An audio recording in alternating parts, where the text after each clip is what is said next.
ইনকিলাব মঞ্চের আহ্বায়ক শরীফ ওসমান হাদি মারা গেছেন, ইন্না লিল্লাহি ওয়া ইন্না ইলাইহি রাজিউন।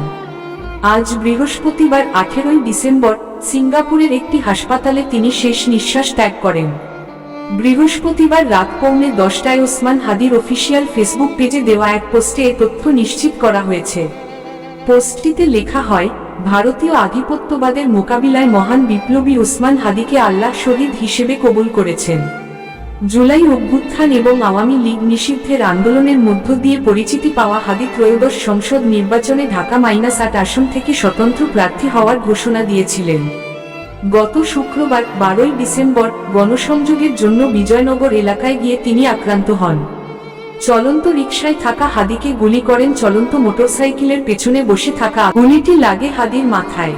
গুরুতর আহত হাদিকে দ্রুত ঢাকা মেডিকেল কলেজ হাসপাতালে নিয়ে অস্ত্রোপচার করার পর রাতেই তাকে ঢাকার এভারকেয়ার হাসপাতালে ভর্তি করা হয়। তার অবস্থা অত্যন্ত আশঙ্কাজনক বলে চিকিৎসকরা জানান। সোমবার দুপুরে এয়ার অ্যাম্বুলেন্সে করে হাদিকে সিঙ্গাপুরে নিয়ে যাওয়া হয়। বৃহস্পতিবার বিকেলে ইনকিলাব মঞ্চ জানায়, ওসমান হাদি এখন জীবন মৃত্যুর সন্ধিক্ষণে দাঁড়িয়ে আছে।